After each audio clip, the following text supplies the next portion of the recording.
Welcome to the June edition of The Report. In today's episode, we're going to cover the biggest party at Apartmentalize. I hope many of you listening have already RSVP'd. If you haven't, do it quick. There are not a lot of spots left. WeWork's bankruptcy news, what that means for Adam Neumann, the initial founder, and Yardi, who now is the biggest majority owner of the company, along with some of their consumer-facing brands. Renters are now staying put longer, 16% of them staying 10 or more years. Branded condos popping up all over Miami and the importance of branding residential buildings. And some centralization misinformation. A little bit of buyer beware, great questions to ask at Apartmentalize in a couple of weeks. Enjoy. Welcome to the June report. Apartmentalize will be here in a couple of weeks. There's some very exciting things we want to share. The biggest of which is our Love Your Renters party is almost completely sold out. We're partnering up with Airbnb at the Uptown Beer Garden, a short walk from the conference. If you haven't already, please RSVP now. Tyler's got a great panel he's going to be a part of called Put Out the Fire, Stop Burning Out Top Performers. It's going to feature groups like the RMR Group, who recently shared some data with us. They took turnover from 60% annually down to 0 for specialized positions, which is just an incredible number. 0 is a really good number here. Camden decreased turnover by 15% annually. The Cardinal Group had 22 boomerang hires out of 50 in January this past year. Tyler, anything else you want to add about the panel? Really looking forward to this. I posted this today on LinkedIn, but the number one problem, the first NAA I attended in June 2012 in Boston, was employee retention. So for me, it feels like coming back to a very important topic, a perpetual problem in our industry. But I think there's real answers now. It was kind of throw your hands up in the air for forever in multifamily. And so now that we actually have some results, and I think that the key, as you said, Alex, is specialist roles. So all these organizations have been doing specialization, centralization. Excited to unpack it with them. And finally, we'll be at booth 1307. You will not miss our booth. There's going to be some fun things going on up top, and then down below, we'll have an AI photo booth where you can actually generate your face onto some of the superhero characters, the funnel 4 that we've come up with in the past. So please stop by and chat with us a little bit. All right, let's get into the news.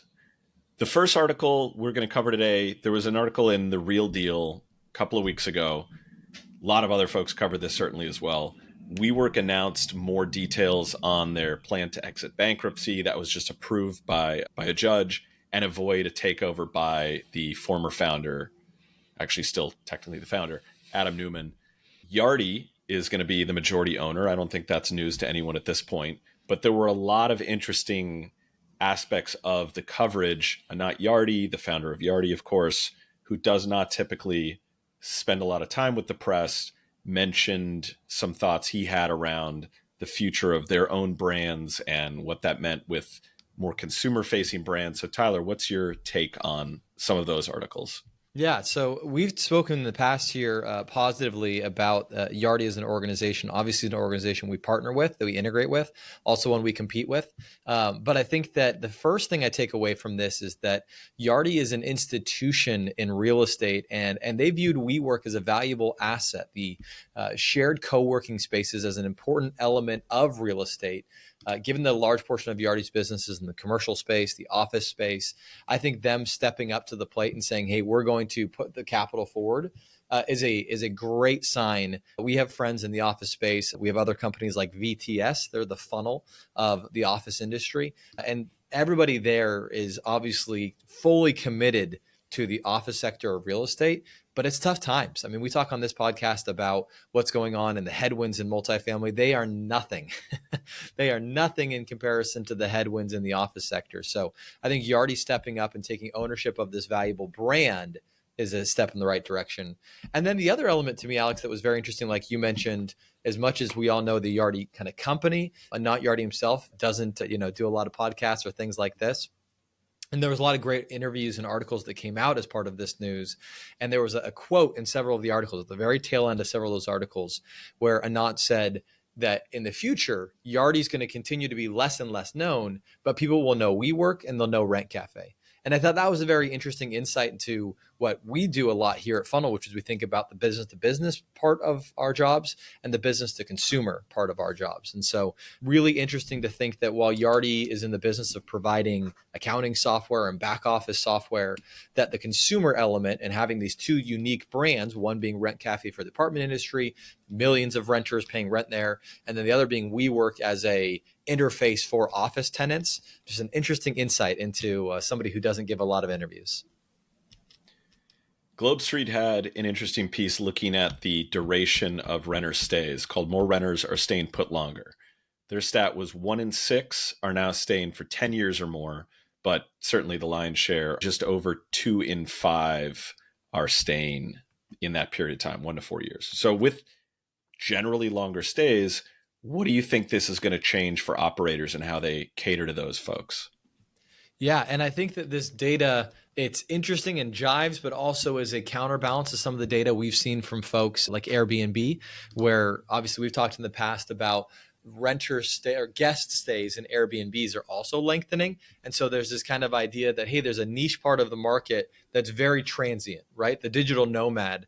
And then you also have over on the other side, people staying longer and longer. And these conversations are always nuanced. There's a lot of underlying factors. Certainly one of the big factors in longer lease lengths or renter lifetime value is the fact that it's hard to purchase a home right now. Interest rates are so incredibly high that renting has become more affordable or perhaps a longer term stay. And I think that what it says to me though, Alex, is that lifetime value, the phrase I used before, is much larger than the 12-month lease you're initially signing. We know, we've talked about in the past that when I've been talking with operators right now, huge focus on renewals, right? And the data supports that that should be where operators are focusing. And if you take that longer term mindset, whether it's, branding opportunities, renewals at different communities, there's a lot of different steps that now become available to you if you know your resident may be with you for many years. So it just changes the whole mindset of, hey, this resident is a 12-month lease to this is a long-term resident in my community. And how do I optimize for that experience? You mentioned branding. Can we talk about what is going on in Miami? This is so interesting to me. Elle Fashion Magazine recently announced that they're going to be building their own condo building. This is in line with a lot of other folks in the fashion and luxury car industries building their own condo buildings. Armani, Fendi, Dolce & Gabbana just announced one. I know Mercedes and some other cars I will never be able to afford have talked about building their own condos. If you think about branding and housing generally, why do we think there's a proliferation of brands specifically in Miami? And why hasn't that started to come into more of the multifamily space yet? Yeah. And I would say in general, Florida, dating back to Disney apartments, Airbnb had apartments in Orlando. It's a interesting state. I live in Tampa, obviously, and we pride ourselves here being housing friendly. It's any developer you'll talk to will say that one of the reasons that housing in Florida, there's so much of it coming up is it's easier to get approved.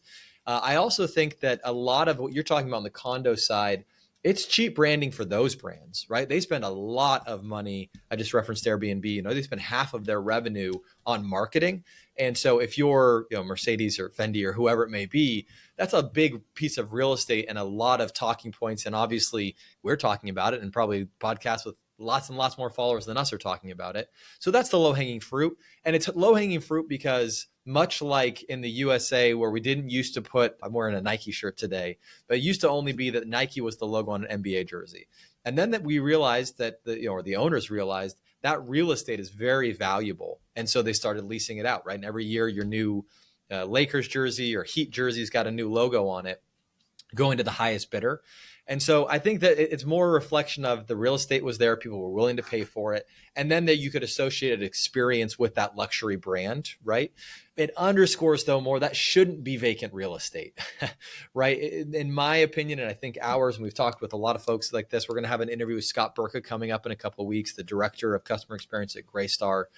There's a huge opportunity for brand and consistent experiences in multifamily where, yes, occasionally you will see bespoke brands within Marriott that are tied to a specific location.